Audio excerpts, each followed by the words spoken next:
que se Deus permitisse alguém, ou se Deus levasse de fato alguém ao inferno, e mostrasse a realidade do inferno a uma pessoa, eu creio que esta pessoa nunca mais seria normal.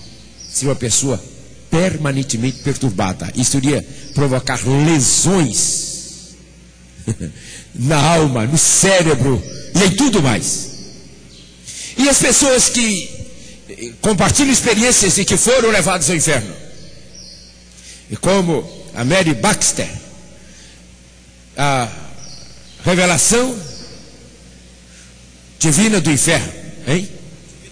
A divina revelação do inferno e outros testemunhos. A Mary Baxter são bons estudos. Todos os livros dela são livros bem singelos, mas muito preciosos. Ela então disse que foi levada ao inferno. Eu passei muitos anos sem considerar a literatura da Mary Baxter por causa desse livro, sem lê-lo. Dei uma olhada nele geral, dei uma olhada e disse: ninguém precisa ir ao inferno para saber o que está escrito nesse livro. Basta a partir da palavra, a revelação de Deus, da palavra. Mas depois os anos foram passando, eu fui conhecendo um pouquinho mais a Mary Baxter. E aí eu considero que o que ela faz, o ministério dela é muito precioso, de fato. Mas o que ela viu no inferno? O que outros tantos que dizem que foram levados ao inferno, tiveram a visão do inferno, o que eles viram? Sabe o que eles viram? Uma pequenina sombra. Rick Joyner tem um livrinho, que eu acho que está em português inclusive. Ele diz que ele teve uma visão do inferno também. Todos os que tiveram isto, o que eles tiveram, o que eles viram, é algo mínimo.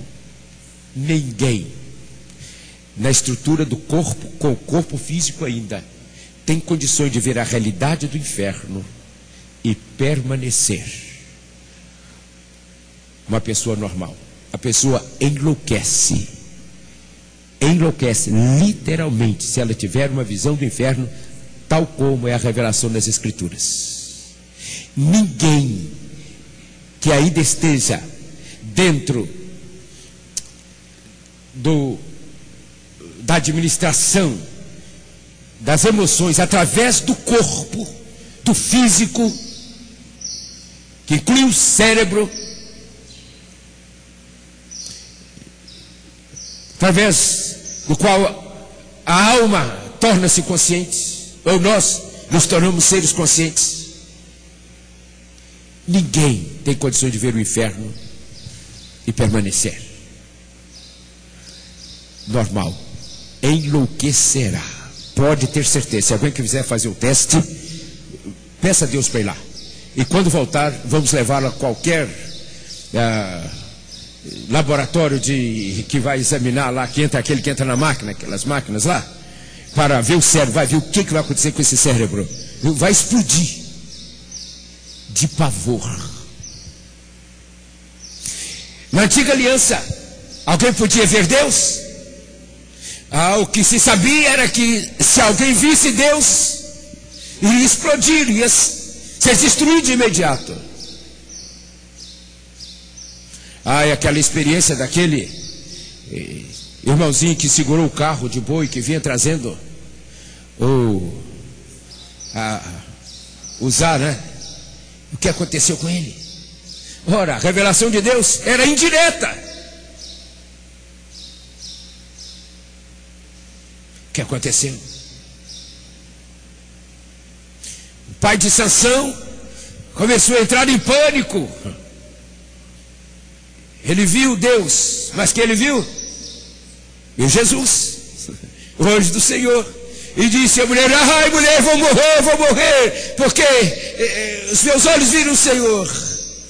E ela, bem mais sensata do que ele, disse: meu velho, você imagina, se Deus quisesse nos matar, ou te matar, ele iria precisar fazer isto? Aí é que ele acordou, né? Mas é mesmo, minha querida. E aí já viu um milagre neles.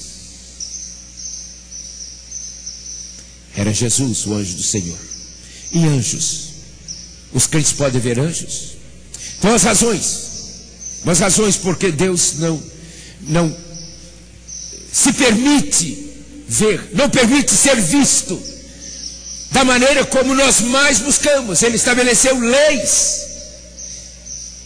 As leis, algumas, o aspecto que consideramos pela manhã, Ele estabeleceu leis, e através delas Ele tem relacionamento direto, pessoal e, entre aspas, visível com quem? Quem pode captar? Entre as leis, os anjos. Mas por que Ele não permite a gente ver anjos? Porque nós não vemos anjos de maneira normal, como vemos as pessoas. Eles são espíritos sem corpos. Nós somos espíritos limitados ao corpo, mas não apenas isto. As pessoas que estão sem Jesus, o espírito delas está em trevas, como os demônios. As pessoas que estão em Cristo de verdade, o espírito delas está na luz. E quem é a luz? Jesus Cristo. E o Espírito Santo habita. Nós deveríamos ver e conviver com os anjos de maneira muito mais real e intensa do que nós convivemos entre nós. E para simplificar mais, convivemos com animais domésticos, etc, etc. E por que isso não ocorre? Devido ao nosso estado.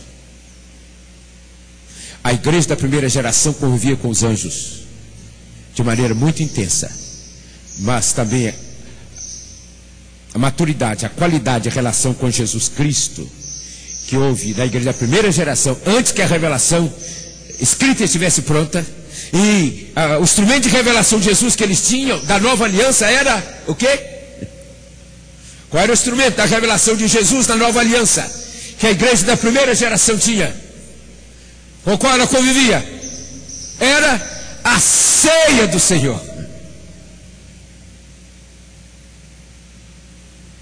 Discerniu a ceia do Senhor, e não como nós hoje, também hoje tratamos sobre isso, não foi? Um pouquinho mais, conversamos sobre isso. Eles tinham discernimento.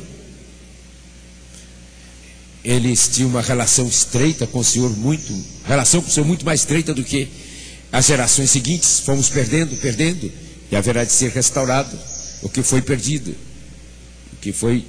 da parte o de Jesus em nós. E eles conviviam com os anjos. À medida que nós fomos nos apostatando, nos afastando de Jesus, a revelação foi diminuindo. E agora, se o Senhor abrir revelação assim através dos anjos, que a palavra de Deus diz que os filhos de Deus, a igreja,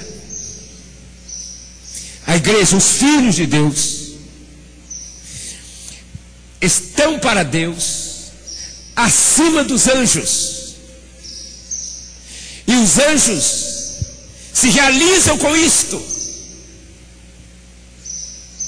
E diz a palavra que um dos ministérios dos anjos é a favor dos que hão de herdar a salvação, ou seja, dos filhos de Deus. Alegria que os anjos, que são servos, os anjos santos, os ímpios não, anjos ímpios não, mas os anjos santos são servos de Deus. E eles se realizam, se alegram no Senhor, no que é mais importante para Deus, os filhos dele. A gente tem algumas figuras terrenas a esse respeito. Por exemplo, um rei querido pelo seu povo tem filhos. Como súditos deste reino tratará os filhos do rei? Como com muita alegria, com muita alegria. Os filhos do rei, para eles, para os súditos, representam o próprio rei.